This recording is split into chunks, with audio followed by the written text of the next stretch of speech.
Sur le chantier du nouvel aéroport de Doncin, les travaux avancent bon train. Le taux de réalisation des lots sous maîtrise d'ouvrage public est passé de 65% en 2023 à 86% en 2024, soit une augmentation de 21%.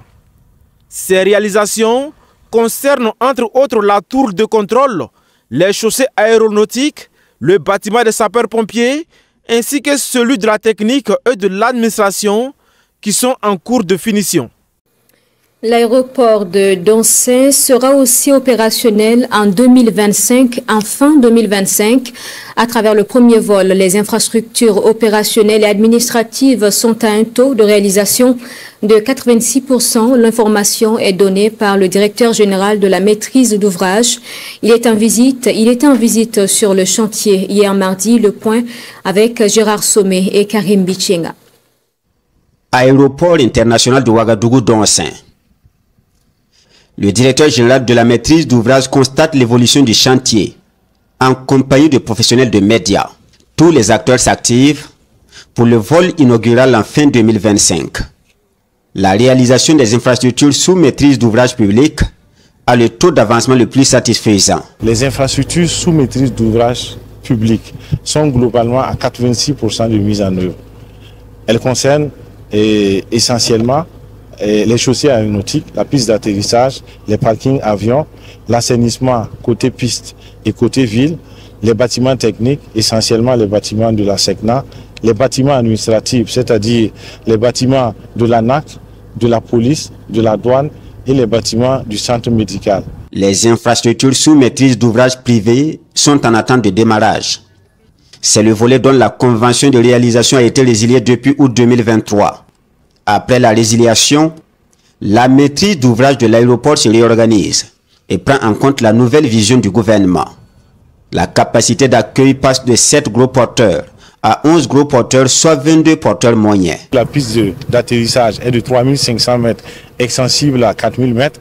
Nous avons un balisage de catégorie 2 et pour les infrastructures de traitement des passagers et les infrastructures marchandes, nous avons prévu de construire des aérogares de classe A. Le coût de réalisation connaît également une hausse. Il passe désormais de 436 milliards de francs CFA à 500 milliards de francs CFA. Et le directeur général de la maîtrise d'ouvrage d'inviter les Burkinabés à la mobilisation pour un aéroport de référence et respectueux des normes internationales.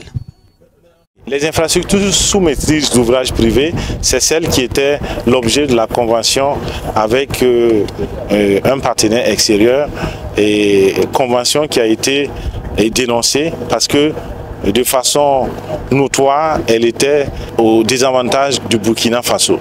Donc les plus hautes autorités ont pris leurs responsabilités et dénoncé cette convention qui n'enlève pas du tout les intérêts du pays. Globalement, le montage financier prévoyait que l'investisseur privé vienne à peu près avec 1/5 du coût de l'aéroport. Et sur la base de sa contribution, il devait gérer l'aéroport pendant 30 ans. Et il avait l'essentiel des redevances qui sont générées par l'aéroport. Et ça, ce n'était pas du tout avantageux pour le Burkina. Si l'État a pu investir près de 4/5 du coût de l'aéroport, un partenaire qui vient avec 1/5 du coût de l'aéroport ne peut pas se retrouver en train de gérer l'aéroport pendant 30 ans. Vous voyez que, même en n'étant pas économiste, vous voyez que ça ne va pas. Donc c'est ça qui a fait que nous avons préféré dénoncer la convention et puis redéfinir une stratégie de réalisation du projet qui va être plus rentable pour le Burkina. Dans moins de 2 ans, les avions devraient pouvoir décoller ou atterrir sur ce tarmac de l'aéroport international de Doncin en cours de réalisation. L'assurance est donnée par le premier responsable de la maîtrise d'ouvrage à cette visite terrain. La piste de 3,5 km de longueur et le grand parking avion sont déjà exploitables.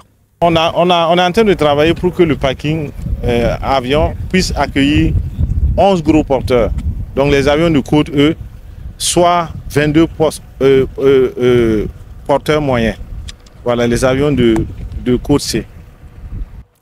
Sur le chantier du nouvel aéroport de Doncin, les travaux avancent bon train. Le taux de réalisation des lots sous maîtrise d'ouvrage public est passé de 65% en 2023 à 86% en 2024, soit une augmentation de 21%.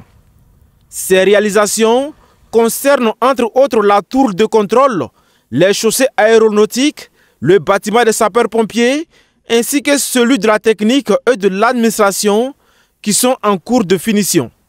Les bâtiments administratifs, c'est-à-dire les bâtiments de l'ANAC, de la police, de la douane et les bâtiments du centre médical.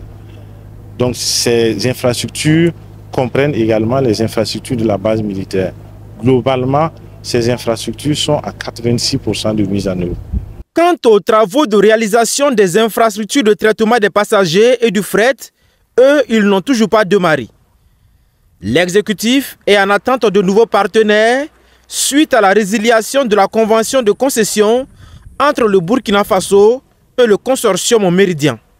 Et un partenaire qui vient avec 1/5 du coût de l'aéroport ne peut pas se retrouver en train de gérer l'aéroport pendant 30 ans. Vous voyez que, même en n'étant pas économiste, vous voyez que ça ne va pas. Donc c'est ça qui a fait que nous avons préféré dénoncer la convention et puis redéfinir une stratégie de réalisation du projet qui va être plus rentable pour le Burkina. À terme, l'aéroport international de Donsin sera 10 fois plus grand que l'actuel aéroport international de Ouagadougou.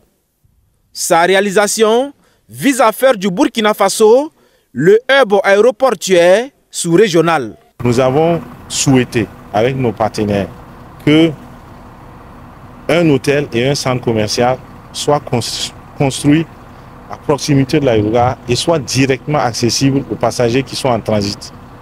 Voilà, pour que les passagers soient à l'aise. Lorsque tu as une escale de 2-3 heures, tu peux sortir de ton avion et aller directement dans ta chambre d'hôtel. Selon le planning initial révisé, le nouvel aéroport international de Ouagadougou-Donsin devrait être livré fin 2025.